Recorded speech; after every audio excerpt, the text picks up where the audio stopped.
Saudara-saudari yang dikasihi Tuhan, salam kasih kerahiman Allah. Berjumpa lagi dengan program Api Karunia Tuhan, topik De Verbum, sesi ke-9, Kitab Suci dalam Kehidupan Menggereja. Sesi ini akan menjadi sesi yang terakhir dari rangkaian topik De Verbum. Kita akan mendengarkan bagaimana ilham Roh Kudus melalui para penulis Injil, melalui para ahli kitab suci, menuntun kita untuk menangkap sabda dan kehendak Tuhan, guna memperbarui hidup kita. Selamat mendengarkan, selamat merenungkan, dan selamat berdoa.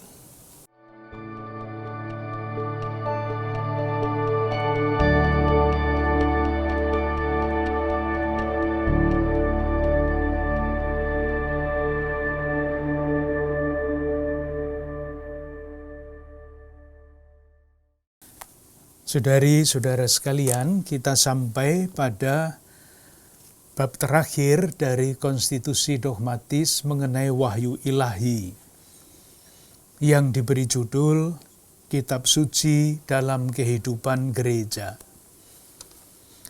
Seperti perjumpaan yang lalu, saya ingin menyampaikan hal-hal pokok dari masing-masing artikel, masing-masing nomor.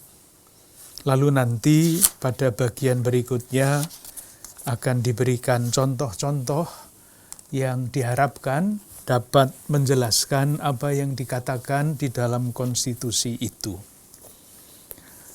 Intinya, kalau nanti mau membaca keseluruhan dari konstitusi itu, pesan dasarnya adalah tidak mengenal kitab suci berarti tidak mengenal Kristus.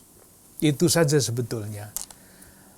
Lalu karena tidak mengenal kitab suci berarti tidak mengenal Kristus, padahal Kristus adalah pokok iman kita, lalu iman kita juga tidak akan semakin kuat atau semakin menyegarkan kalau kita tidak membaca kitab suci. Nomor 21 diberi judul Gereja Menghormati Kitab-Kitab Suci. Menghormati ya pasti. Intinya begini, kitab suci dan tentu saja tradisi suci adalah norma iman tertinggi. Ini penting, kitab suci dan tentu saja penafsiran oleh magisterium gereja adalah norma iman tertinggi. Artinya apa? Ukuran iman. Dikutip di sana surat kepada orang Ibrani bab 4 ayat 12 yang bunyinya begini. Oleh karena itu, bagi kitab suci, berlakulah secara istimewa kata-kata, memang sabda Allah penuh kehidupan dan kekuatan. Sabda Allah penuh kehidupan dan kekuatan. Catatan kecil, kalau kita membaca sabda Allah, itu tentu tulisan kitab suci, tetapi di balik itu adalah pribadi Yesus Kristus. Jangan pernah lupa itu. Kemudian di dalam Kisah Para Rasul bab 20 ayat 32 ini ada satu kalimat yang menarik. Di tempat lain juga menarik, tetapi dalam konteks ini saya akan membacakan kenapa ini menjadi menarik. Dalam perpisahan dengan para penatua Efesus, Paulus itu mengatakan begini, dan sekarang aku menyerahkan kepada Tuhan, menyerahkan kamu kepada Tuhan dan kepada firman kasih karunia-Nya. Melihat istimewanya, mestinya kalau berpikir biasa, artinya tidak tanpa kesulitan, bunyinya mesti begini. Dan sekarang aku menyerahkan kamu kepada Tuhan, itu jelas, dan menyerahkan firman kasih karunia kepadamu. Maksudnya firman itu diserahkan kepada para penatua untuk diwartakan. Tetapi di sini kalimatnya lain. Sekarang aku menyerahkan kamu kepada Tuhan, jelas, dan kepada firman kasih karunia-Nya yang berkuasa membangun kamu dan menganugerahkan kepada kamu bagian yang ditentukan bagi semua orang yang telah dikuduskannya. Jadi para penatua itu diserahkan kepada firman. Karena apa? Karena firman itu bisa membangun kehidupan, membaharui kehidupan. Nah, dengan demikian, lewat artikel 21 ini, digarisbawahi betapa pentingnya kitab suci. Maka, konsekuensinya adalah nomor-nomor berikut 22, 23, 24, dan 25.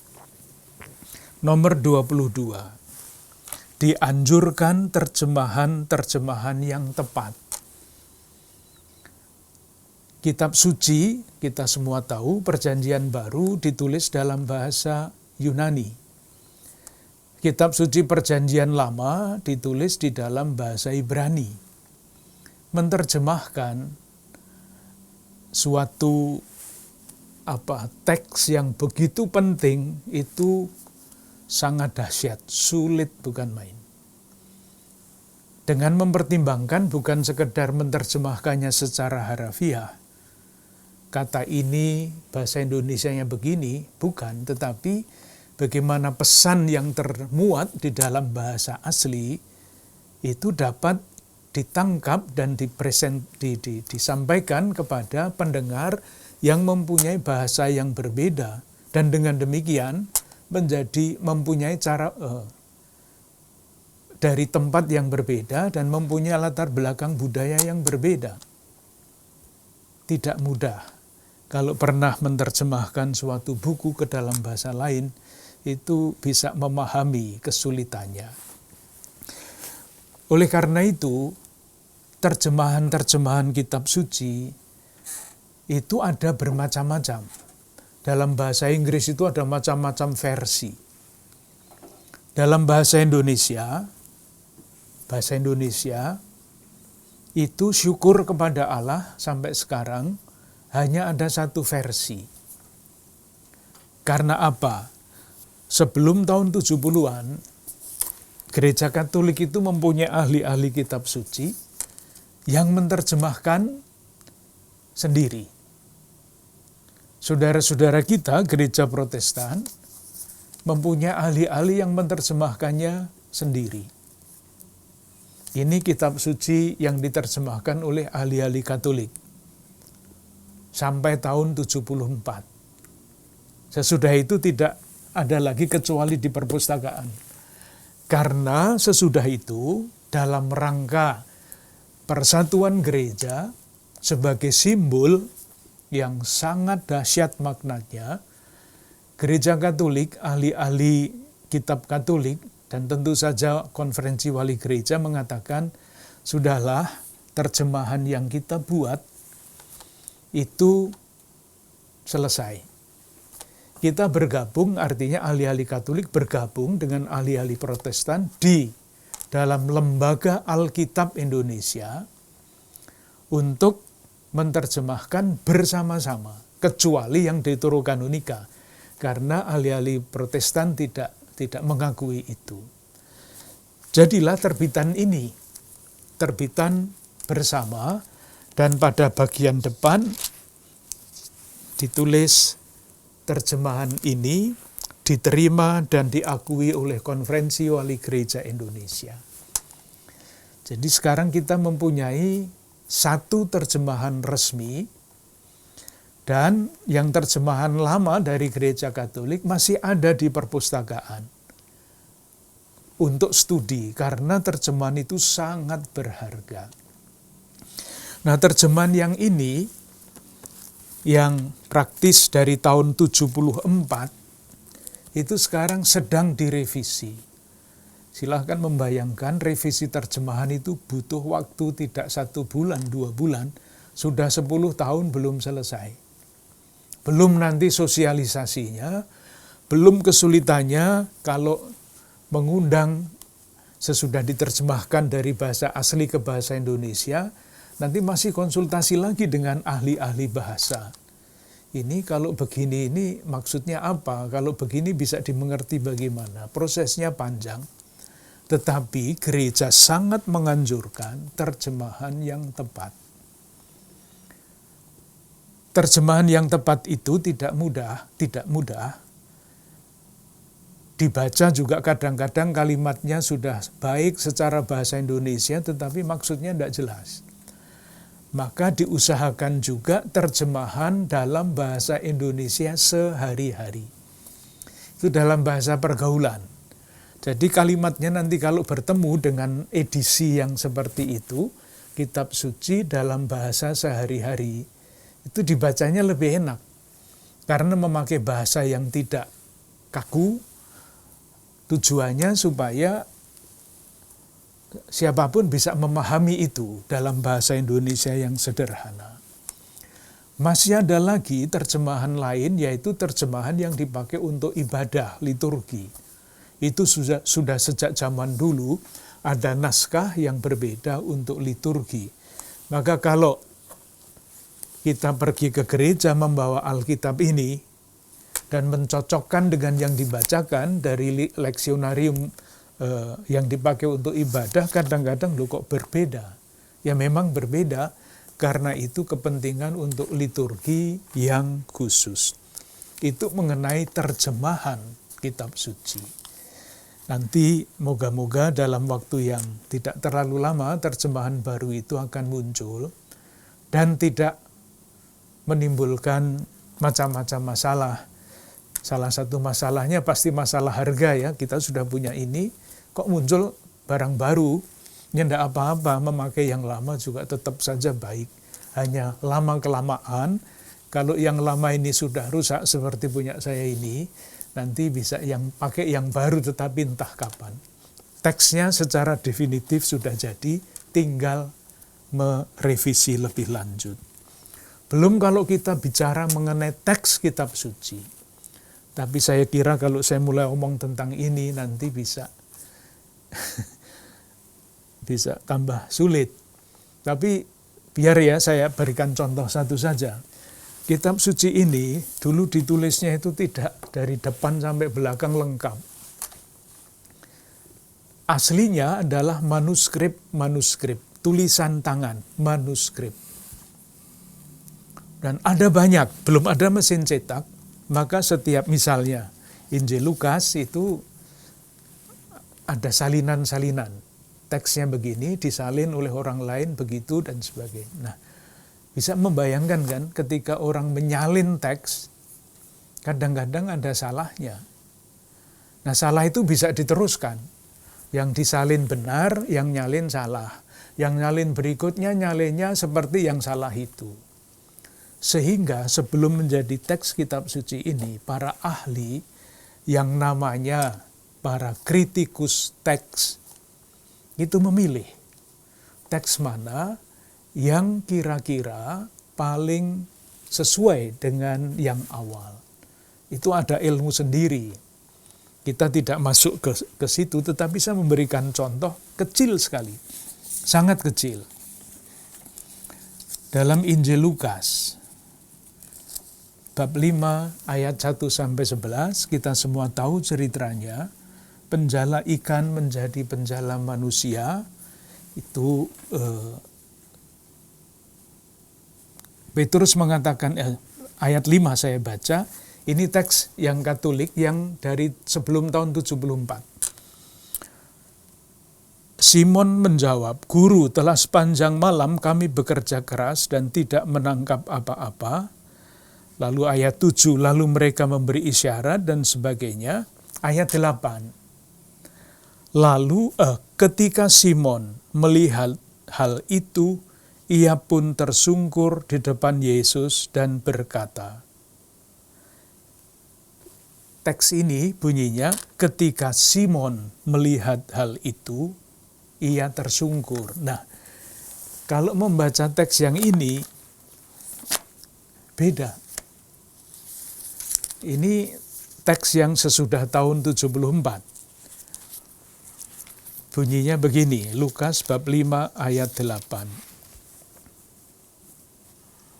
Ketika Simon Petrus melihat hal itu, ia pun tersungkur. Yang teks sebelumnya hanya Simon, yang teks sesudah tahun 70, Simon Petrus. Mengapa ada perbedaan itu? Bukan salah cetak, tetapi karena teks yang dipakai untuk menyusun teks ini, yang dulu dianggap ini yang paling benar, yang didukung oleh sekian banyak manuskrip yang dikenal, itu ternyata sesudah itu ditemukan suatu teks lain yang rupa-rupanya lebih asli. Ini ruwet.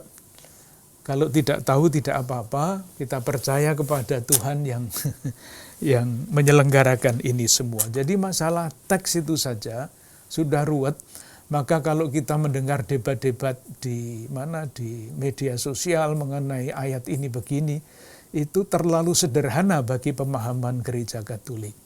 Terlalu sumir, terlalu di permukaan, itu tidak ngerti masalah-masalah, atau pendapatnya atau latar belakangnya memang sangat berbeda. Maka tidak perlu ditanggapi barang-barang seperti itu.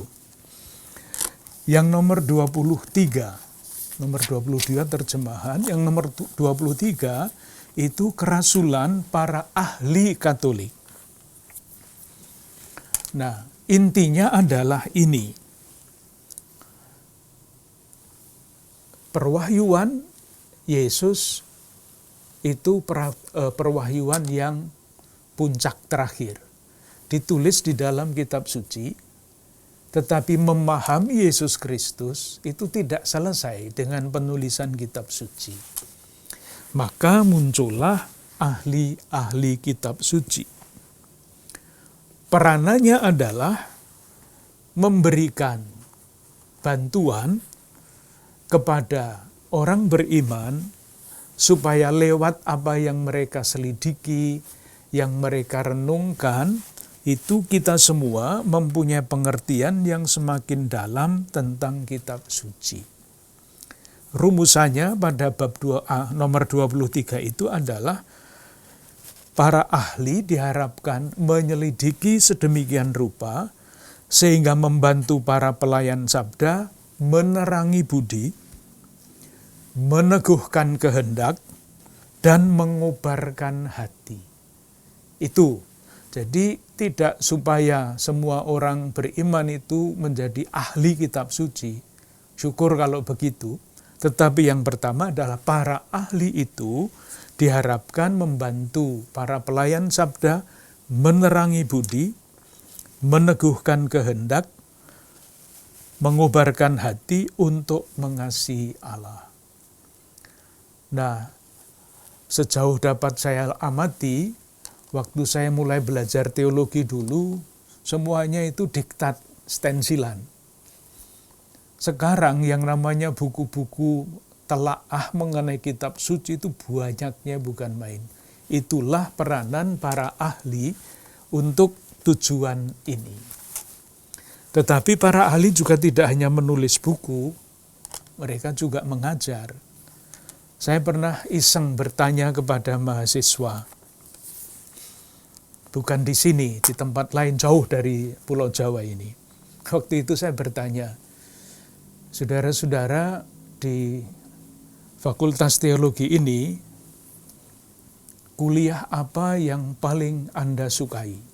Dijawab. Lalu pertanyaan kedua, kuliah apa yang paling saudara-saudara tidak suka?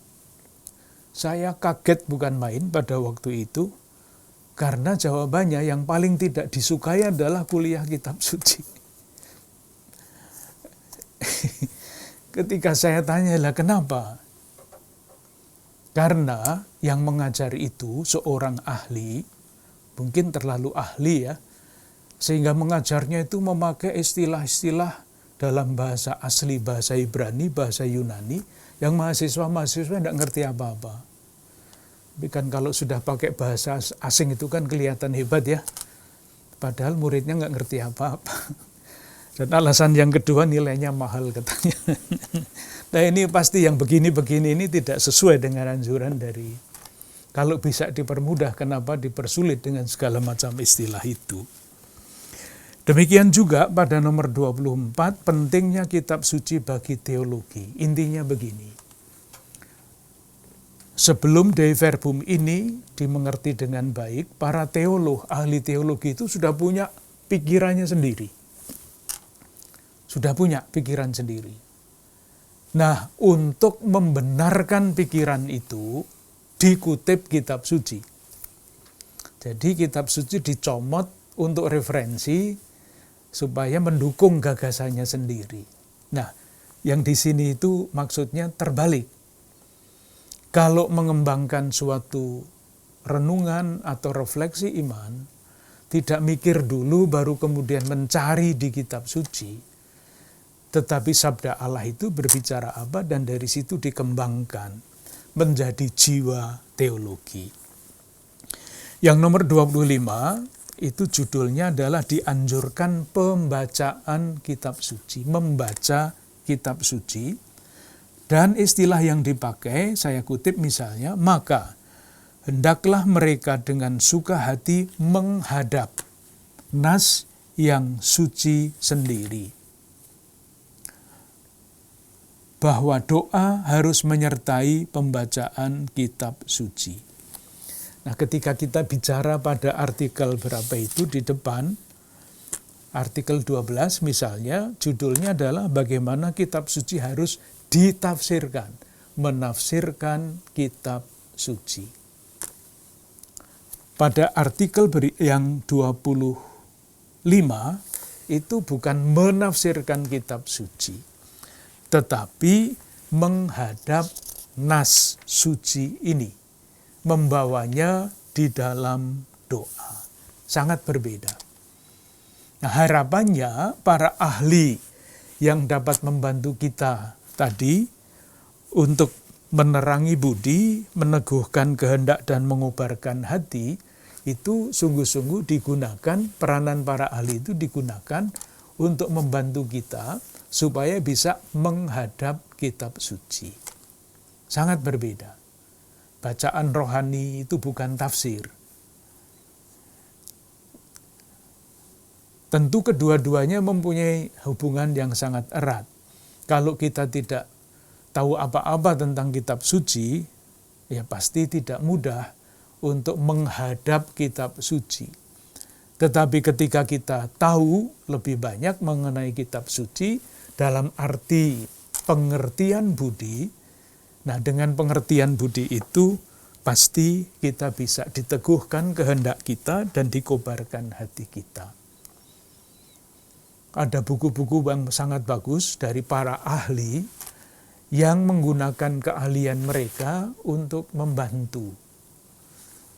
Jadi bacaan rohani, jadi bukan diktat ilmu tafsir kitab suci, tetapi menjadi bahan retret dan sebagainya. Itu banyak termasuk di dalam bahasa Indonesia. Itu yang dikatakan di dalam dokumen ini. Sekarang saya ingin memberikan 1-2 contoh untuk ilustrasi bagaimana pesan-pesan pada bagian terakhir ini ditanggapi. Yang pertama, kitab suci di dalam liturgi. Ada satu dekrit atau dokumen Konsili Vatikan II yang berbicara tentang liturgi yang disebut Sacrosanctum Concilium. Pada nomor 24 dikatakan bahwa di dalam liturgi kitab suci itu dikutip, dibacakan, dijelaskan di dalam homili, mazmur dinyanyikan, Dan dengan ilham kitab suci itu, permohonan dilambungkan, doa-doa dan madah dilakukan. Bagus ya, Sacrosanctum Concilium. Nanti bisa dicari sendiri, nomor 24. Nah, sementara di dalam Dei Verbum artikel 21 dikatakan begini, kitab-kitab ilahi seperti juga tubuh Tuhan sendiri selalu dihormati oleh gereja yang terutama dalam liturgi suci, tiada hentinya menyambut roti kehidupan dari meja sabda Allah maupun tubuh Kristus dan menyajikannya kepada umat beriman. Sangat menarik sebetulnya, dan sebetulnya juga bisa ditarik secara praktis, tetapi pasti tidak mudah. Yang mau dikatakan di sini adalah ibadat sabda itu disejajarkan dengan ibadat Ekaristi. Dikatakan begini, seperti juga tubuh Tuhan sendiri, kitab-kitab ilahi selalu dihormati oleh gereja. Seperti tubuh Tuhan sendiri. Jadi kitab-kitab ilahi sabda itu dihormati seperti tubuh Tuhan sendiri. Ini sebetulnya kalau mau sederhana, konsekuensinya ibadat sabda itu juga sangat penting, sama seperti halnya sangat pentingnya ibadat Ekaristi. Tapi sekarang kan kalau di tengah-tengah umat kita mengatakan, oh hanya ibadat sabda, hanya ibadat sabda. Padahal kalau ini diterima dengan bagus, dengan baik, dengan sungguh-sungguh, ibadat sabda itu sama pentingnya dengan ibadat Ekaristi. Hanya saja di dalam dokumen mengenai liturgi itu dikatakan bahwa Ekaristi adalah puncak dan sumber hidup Kristiani. Nah, itulah ada pertentangan yang tidak mudah didamaikan.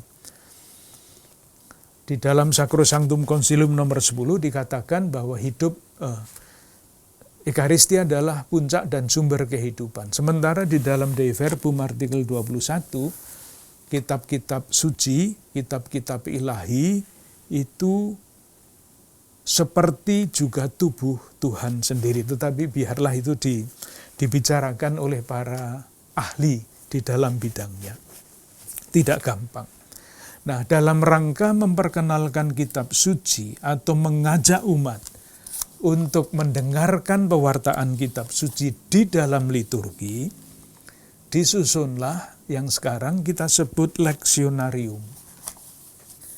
Jadi, kalau mengikuti perayaan Ekaristi hari Minggu, itu ada tahun A, tahun B, tahun C. Tahun A itu bacaan pokok Injilnya adalah Matius. Tahun B itu bacaan Injilnya adalah Markus. Tetapi karena Markus itu Injilnya pendek, maka Injil Yohanes juga dibacakan di situ. Tahun C itu adalah bacaan Injil Lukas.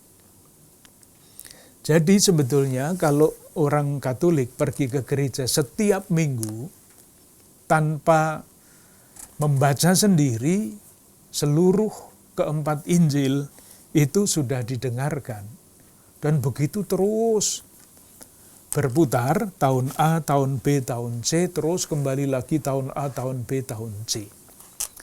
Nah, bersama-sama dengan pilihan dari kitab suci dari Injil, bacaan Injil, bacaan ketiga, dipilihlah kutipan-kutipan dari Perjanjian Lama.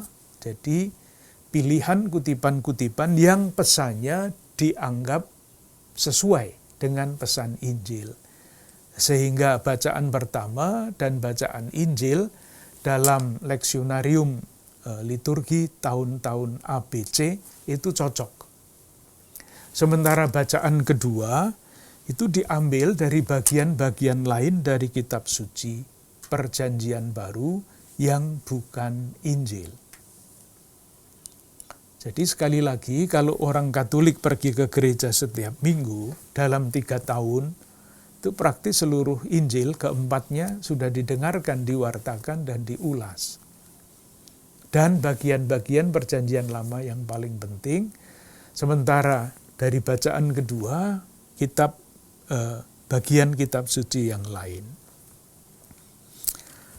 Ada lingkaran yang lain, yaitu lingkaran harian, bukan lingkaran mingguan.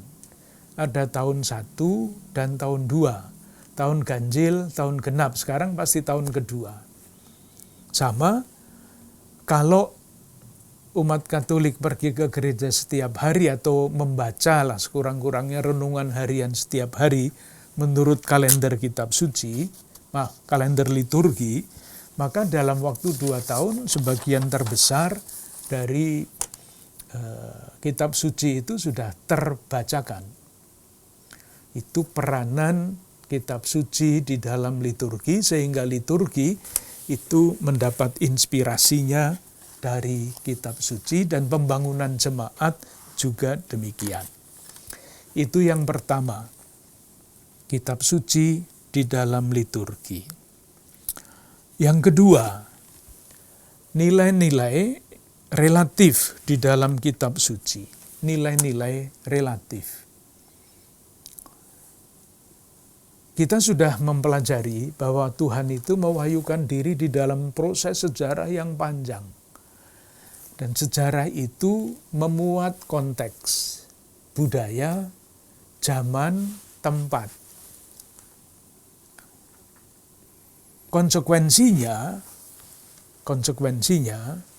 tidak semua bagian dari kitab suci itu sama pentingnya, khususnya di dalam perjanjian lama. Ada bagian yang tidak sangat berarti atau tidak berarti banyak bagi kita. Kita sebut saja misalnya dari kelima kitab Musa, kitab Imamat. Saya tidak tahu kalau membaca kitab Imamat dari depan sampai belakang ini bosanya kayak apa. Karena isinya adalah aturan-aturan ibadat pada zaman itu yang sekarang praktis tidak ada yang berlaku lagi. Maka saya kadang-kadang sungguh sangat kagum kalau bertemu dengan saudara dan mengatakan, Romo, saya sudah membaca Alkitab dari kitab Kejadian sampai kitab Wahyu, hebat bukan main. Jadi berarti sudah membaca ini semua. Apalagi kalau membaca kitab Tawarikh yang isinya itu silsilah. Tidak tahu ada yang diingat apa enggak sesudah membaca silsilah yang begitu panjang itu. Nah, harus dikatakan bagian-bagian yang seperti itu tidak sama pentingnya dibandingkan dengan bagian-bagian yang lain yang jauh lebih penting daripada itu. Selain itu, ada yang sebaliknya. Ada tulisan-tulisan kitab suci yang dulu tidak dianggap penting. Tetapi zaman berkembang, tulisan-tulisan itu menjadi sangat relevan. Khususnya misalnya diambil sebagai contoh kitab Amos. Amos di dalam tulisannya itu banyak bicara tentang keadilan sosial. Nah, masalah keadilan sosial itu sekarang kan sangat relevan dibicarakan di mana-mana. Oleh karena itu, mempelajari Nabi Amos menjadi sangat relevan sekarang ini. Di misalnya saya baca Amos bab 5 ayat 7 sampai 13. Hai kamu yang mengubah keadilan menjadi ipuh dan yang mengempaskan kebenaran ke tanah. Dia yang telah membuat bintang kartika dan bintang belantik, yang mengubah kekelaman menjadi pagi dan sebagainya. Dia yang menimpakan kebinasaan atas yang kuat, sehingga kebinasaan datang atas tempat yang berkubu. Kalau membaca ini, kita langsung akan merasa bahwa yang dikatakan di situ pun relevan pada zaman kita. Keadilan sosial adalah masalah kemanusiaan sejak zaman dulu. Bab 6 ayat 1, celakalah atas orang-orang yang merasa aman di Sion, atas orang-orang yang merasa tenteram di Gunung Samaria, dan selanjutnya. Misalnya itu. Jadi, kalaupun dikatakan bahwa kitab suci itu penting bagi kehidupan gereja, harus dibedakan mana yang terikat pada konteks zaman sehingga tidak relevan lagi, tetapi ada yang terikat konteks zaman tetapi tetap relevan untuk kita. Yang terakhir, kalau dikatakan kitab suci di dalam kehidupan gereja, kita juga bisa mengambil contoh yang sangat konkret. Misalnya apa? Saya akan memberikan contoh, satu kecil, satu agak besar. Contoh kecil yang dapat mendorong gereja untuk terus mengusahakan keadilan. Saya akan mengutip Injil Markus bab 10 ayat 17 sampai 27. Kisahnya kita semua hafal, orang kaya sukar masuk kerajaan surga. Nah, di dalam wawancara antara orang kaya dan Yesus, itu percakapannya begini. Saya baca mulai ayat 17, bagian yang kedua. Guru yang baik, apa yang harus kuperbuat untuk memperoleh hidup yang kekal? Jadi, cita-citanya hebat, mau melakukan sesuatu yang perlu untuk hidup yang kekal. Jawab Yesus, mengapa kau katakan aku baik? Tidak seorang pun yang baik selain daripada Allah saja. Lalu Yesus mengutip, engkau tentu mengetahui perintah Allah. Ini perintah Allah dalam Taurat Musa. Jangan membunuh, jangan berzina, jangan mencuri, jangan mengucapkan saksi dusta, jangan mengurangi hak orang, hormatilah ayah dan ibumu. Ini kutipan. Lalu kata orang itu kepadanya, Guru, semuanya itu telah kuturuti sejak masa mudaku. Tetapi Yesus memandang dia dan menaruh kasih kepadanya dan selanjutnya. Kalau kita tidak membaca dengan teliti, ya sudah, inilah perintah di dalam hukum Musa. 10 perintah Allah itu bunyinya begitu. Dikutip, dan orang muda kaya itu sudah menjalankannya semua. Gitu kan? Tetapi coba lihat, mulai teliti, membandingkan antara yang dikutip dan yang menjadi kutipan. Di depan hormatilah ayah dan ibumu, itu ada tanda petik perintah tambahan yang tidak ada di dalam kutip yang dikutip, yaitu jangan mengurangi hak orang.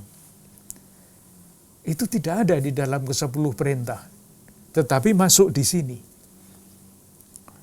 Nah, kalau kita tidak awas, lalu ya sudah lewat begitu saja. Tetapi kalau kita awas, membaca ini, kita bertanya ketika membaca kisah ini, mengapa Markus di dalam Injilnya menambahkan kalimat ini, jangan mengurangi hak orang. Itu yang namanya redaksi. Nah, rupa-rupanya, nah ini penafsiran. Jadi pertanyaannya adalah, mengapa Markus meredaksi dan menambahkan ayat ini, bagian ini? tafsirannya kemungkinan besar di balik kisah orang kaya yang ingin mendapat hidup kekal itu ada struktur sosial yang tidak adil. Struktur sosial yang tidak adil. Di dalam struktur sosial yang tidak adil itu, mengambil hak orang lain itu dianggap biasa.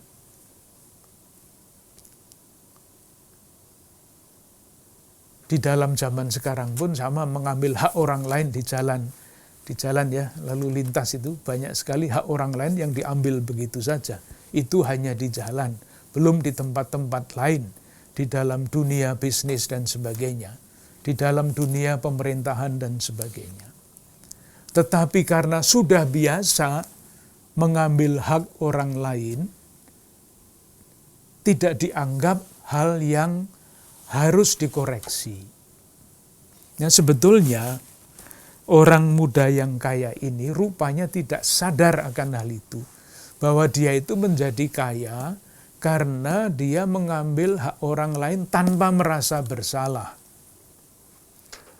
Maka Markus, karena gerejanya, jemaatnya membutuhkan pengetahuan itu, dia memasukkan kebiasaan yang tidak baik itu di dalam perintah Allah ini.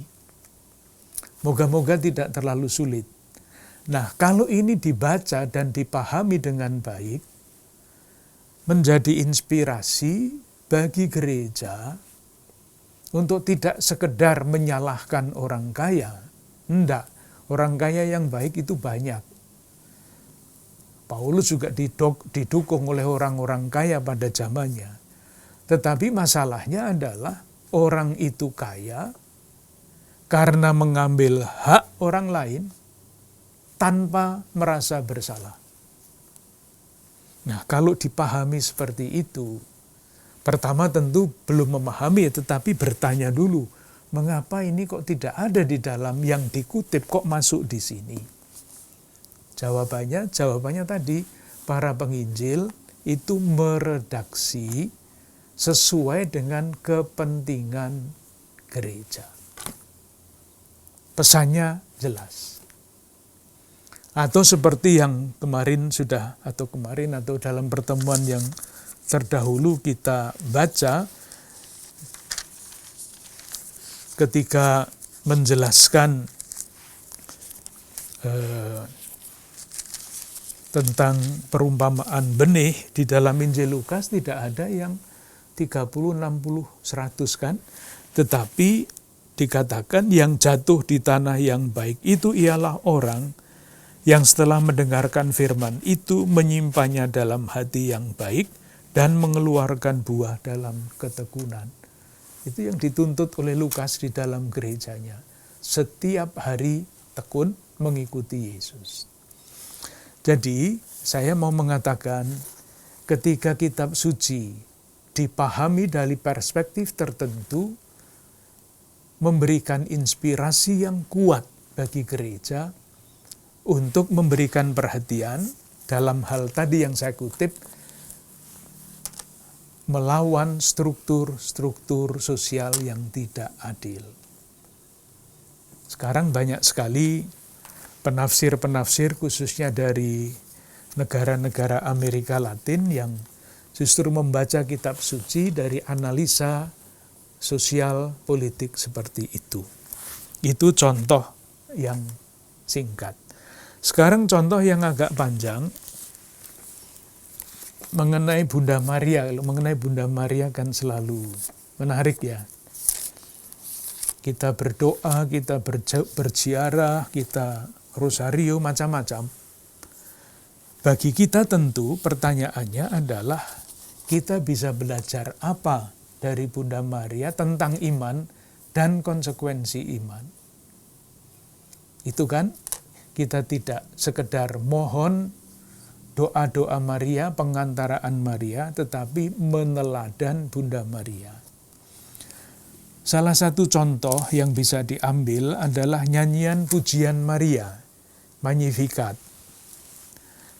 Sering kita nyanyikan, sering kita dengar dinyanyikan, menjadi inspirasi bagi para pengarang musik, komposer untuk membuat komposisi-komposisi yang mentakjubkan. Injil Lukas bab 1 ayat 46 sampai 56. Saya tidak akan membaca agak panjang, akan memberi latar belakang supaya nanti kalau mendaraskan Kidung Bunda Maria, pesan-pesan ini dan latar belakang ini bisa memperkaya penghayatan kita akan kidung atau nyanyian pujian Maria ini. Di dalam teks kitab suci kita sekarang, nyanyian ini memang diberi judul nyanyian pujian Maria. Nah, kalau kita mengerti begitu saja, lalu kesimpulan kita ini Bunda Maria yang mengarang nyanyian ini. Jawabannya tidak. Pasti bukan Bunda Maria yang mengarang lagu ini. Karena apa? Karena teks seperti ini, nyanyian pujian seperti ini sudah ada di dalam Perjanjian Lama. Kalau membaca referensi di bawah ayat 56 itu ditunjukkan. Ayat 46 sampai 55 itu ada di dalam kitab pertama Samuel bab 2 ayat 1 sampai 10. Jadi sudah dinyanyikan oleh Hana, ibunya Samuel. Jadi sekali lagi pasti bukan karangan Bunda Maria. Lalu pertanyaannya ialah, dari mana asal-usul lagu ini? Ceritanya panjang. Singkatnya begini. Lagu ini, pujian seperti ini, adalah nyanyian yang sangat populer di lingkungan komunitas yang biasa disebut orang-orang miskin Yahweh. Itu istilah teknis, orang-orang miskin Yahweh. Siapa mereka ini? Orang-orang miskin Yahweh ini. Harus kembali kepada sejarah. Secara singkat begini, kalau masih ingat, pada tahun 587 sebelum Masehi, itu kerajaan Yehuda dikalahkan oleh Raja Babel. Itu historis, 587 sebelum Masehi. Semua penduduk diangkut ke Babilonia, dibuang. Maka disebut pembuangan Babilonia. Tinggal di sana. Nah, 50 tahun kemudian, Babilonia dikalahkan oleh kerajaan Persia. Politik kerajaan Persia ini berbeda. Kalau kerajaan Babilonia itu membuang orang, Raja Persia memulangkan orang. Orang-orang Yahudi yang berada di pembuangan diberi izin untuk kembali ke tanah air mereka. Tetapi ternyata tidak semua mau kembali. Kenapa? Ada beberapa sikap yang berbeda. Yang pertama, orang-orang yang merasa bahwa dosa mereka sudah terlalu besar, sehingga tidak bisa diampuni lagi. Dibuang itu berarti diseksa karena dosa-dosanya yang terlalu besar. Putus asa.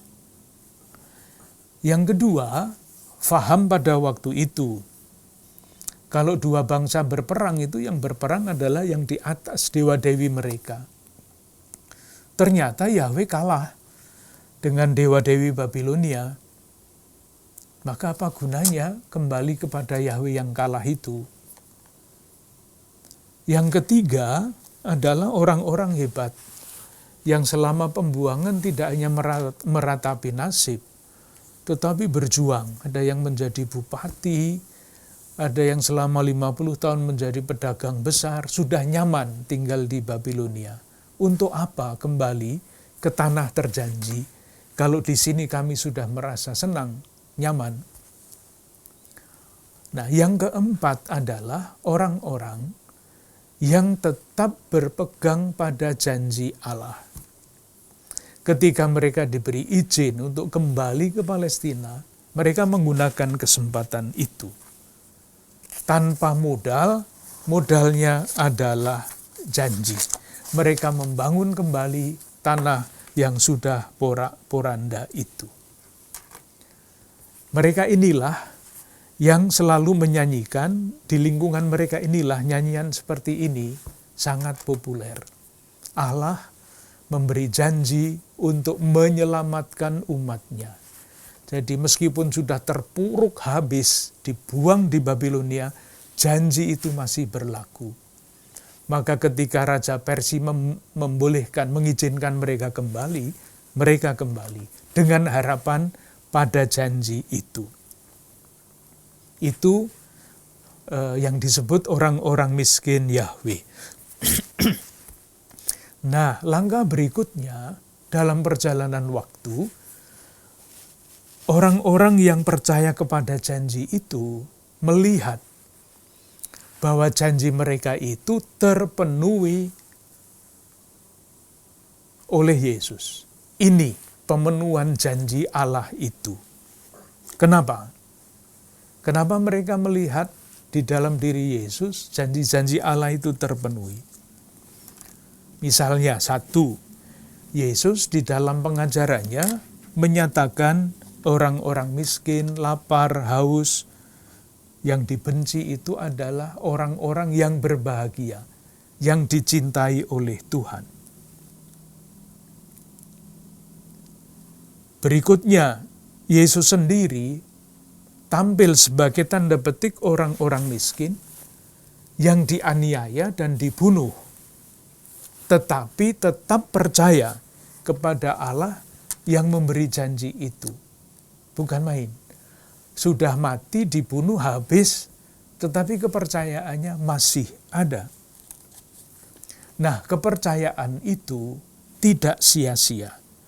Karena akhirnya Yesus dibangkitkan oleh Allah menjadi juru selamat seperti yang dijanjikan.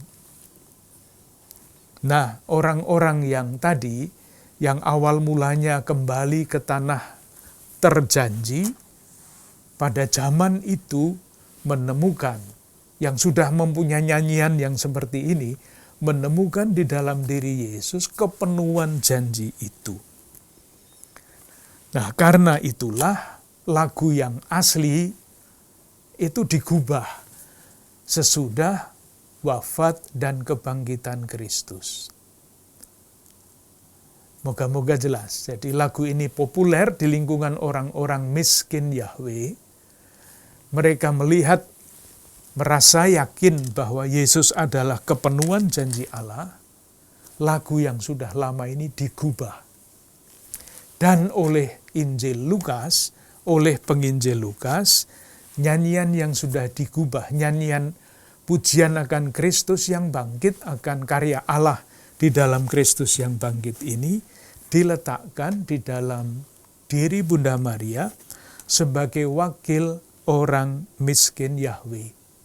Pribadi yang tetap percaya dan yakin bahwa kepercayaannya tidak sia-sia.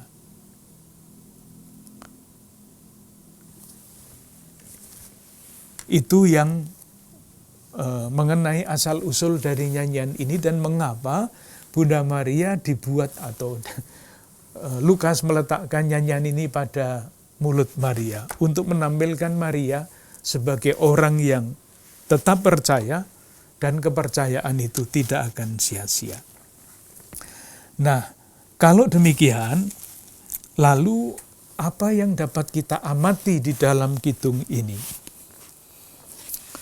Kalau melihat saja strukturnya dari kidung ini, ada suatu pergeseran. Dari yang pertama, mengamati ya, kataku, aku, itu dominan. Jiwaku memuliakan Tuhan, hatiku bergembira, akan menyebut aku bahagia, dan seterusnya. Pusatnya pada aku. Nah, ketika nyanyian ini berkembang, akunya mulai mundur. Kalau membaca mulai ayat 49, akunya masih ada tetapi tidak di kalimat paling depan, karena yang Maha Kuasa telah melakukan perbuatan besar kepadaku. Rahmat-Nya turun-temurun. Ia memperlihatkan. Ayat 52, Ia. Ayat 53, Ia. Ayat 54, Ia. Jadi rupa-rupanya kita bisa membaca ketika seorang menyanyikan kidung pujian ini, pusat perhatian itu berubah. Dari aku menjadi Ia. Ia adalah Allah. Itu adalah kontemplasi. Ketika seluruh perhatian, hati, budi, dan seluruh diri terpusat tidak lagi pada aku, tetapi pada Allah. Maria adalah pribadi yang kontemplatif dalam arti seperti itu. Maka meneladan Bunda Maria, berbakti kepada Bunda Maria, itu antara lain pesannya seperti ini. Supaya di dalam hidup itu tidak berpusat pada aku, tetapi pada Dia yang melakukan karya-karya besar. Juga menarik kalau kita memperhatikan perubahan dari aku yang tadi sudah kita lihat, jiwaku memuliakan Tuhan, hatiku, dan selanjutnya. Pada ayat 50, kalimatnya berubah. Tidak lagi pada aku, tetapi pada orang ketiga, umum. Jadi misalnya ayat 50, dan rahmat-Nya turun-temurun atas orang yang takut akan Dia. Tidak mengatakan rahmat-Nya turun-temurun atas aku. Tidak ada lagi aku seperti itu. Ayat 50, Ia memperlihatkan kuasa-Nya dengan perbuatan tangannya dan mencerai-beraikan orang. Ia menurunkan orang dan meninggikan orang. Tidak meninggikan aku, tetapi meninggikan orang. Pesannya apa? Ya silahkan menarik kesimpulan masing-masing. Tapi yang satu ini pasti dapat disimpulkan adalah aku itu tidak sendiri. Aku adalah bagian dari umat manusia umum yang mengalami karya keselamatan Tuhan. Dengan kata lain, pujian ini membantu kita untuk bertumbuh di dalam solidaritas kemanusiaan. Bukan saya, aku yang diselamatkan. Tuhan memperhatikan semua orang. Bertumbuhnya solidaritas. Yang ketiga adalah tampak sekali perubahan tata nilai. Orang yang merasa yakin mengalami keselamatan, mau tidak mau, skala nilai itu akan berubah. Di dalam kidung ini ada 3 nilai yang dihadap-hadapkan. Yang pertama bagian kiri misalnya orang yang congkak, orang yang berkuasa, orang yang kaya. Itu suatu tata nilai sendiri. Sementara pada bagian kanan itu ada takut akan Allah, rendah, lapar. Tentu kidung ini tidak menghitungkan pujian karena lapar, bukan itu. Itu semuanya adalah simbol berubahnya tata nilai kehidupan. Konsekuensi dari pribadi yang merasa yakin dan mengalami keselamatan akan berubah tata nilainya. Seperti Paulus yang pernah kita lihat, semuanya kuanggap rugi karena Kristus.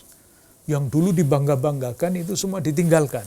Sekarang dia menyusun tata nilai baru di dalam kehidupan. Maka devosi kita kepada Bunda Maria intensitasnya, kedalamannya juga bisa dibaca dari situ. Sejauh mana dengan bantuan doa-doa Bunda Maria dan teladan Bunda Maria, saya didorong untuk mengubah skala nilai di dalam hidup saya. Itu tentu suatu pembicaraan tersendiri. Yang terakhir adalah pertanyaannya, apakah yang didoakan oleh Bunda Maria ini real apa enggak? Jadi misalnya rahmatnya turun-temurun atas orang yang takut akan Dia, mencerai-beraikan orang yang congkak hatinya. Real apa enggak itu? Dia yang congkak tambah congkak, yang menderita tambah menderita, gitu kan sekarang ini. Atau yang berikutnya, menurunkan orang yang berkuasa, meninggikan orang yang rendah. Ada apa enggak yang kayak gitu itu? Susah dilihat, mungkin tidak ada. Dan selanjutnya, pertanyaannya, kenapa Bunda Maria bisa berhitung seperti itu? Orang-orang miskin bisa menghitungkan ini kalau realitas hidup mereka itu sangat berbeda. Jawabannya, itulah yang namanya pengharapan. Seperti sudah selalu saya katakan, harapan itu tidak sama dengan optimisme. Optimisme itu hitung-hitungan manusia. Melihat situasi begini, analisa begini, saya optimis. Nanti dan sebagainya. Nah, kalau yang dioptimismekan itu tidak menjadi kenyataan, hancurlah optimisme itu menjadi pesimisme. Harapan itu lain. Harapan itu landasannya pada janji Allah yang tadi kita ulang-ulang terus itu. Dalam satu kalimat, sebagai penutup, mengutip surat Rasul Paulus, Ia yang telah memulai karya yang baik akan menyelesaikannya. Harapan itu landasannya iman. Akan Allah yang berkarya akan menyelesaikan karyanya itu.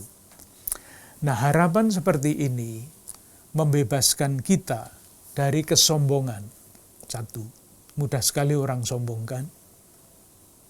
Kalau ada sesuatu yang berhasil di dalam gereja, di dalam usaha kita tidak boleh sombong-sombong.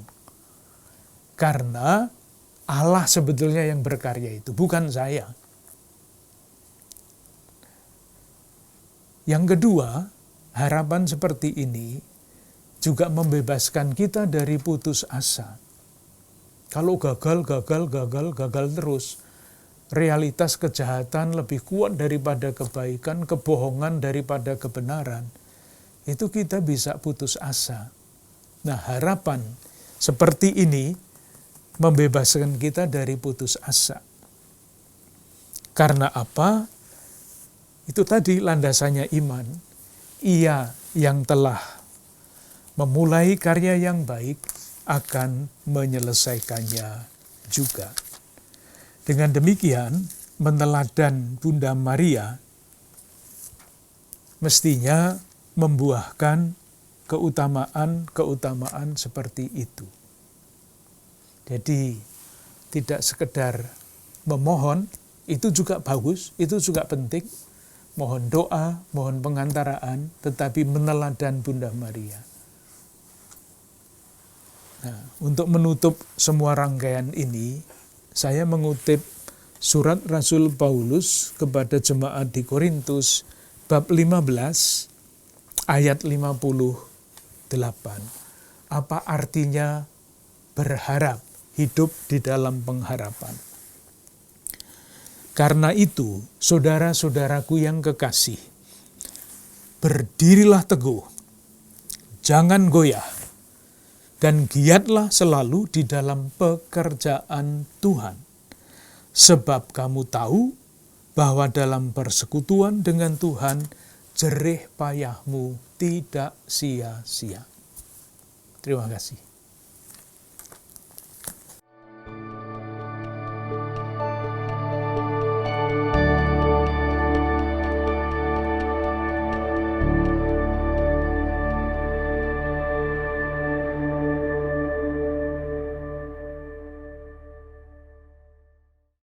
Saudara-saudara yang terkasih, kita sudah berada di sesi terakhir program Api Karunia Tuhan, topik De Verbum sesi ke-9. Sebagai sesi penutup, kita sudah mendengarkan bagaimana sabda Tuhan akan terus diwartakan menjadi kabar gembira hingga akhir zaman. Sabda Tuhan yang meneguhkan perjalanan hidup kita, memperbarui hidup kita.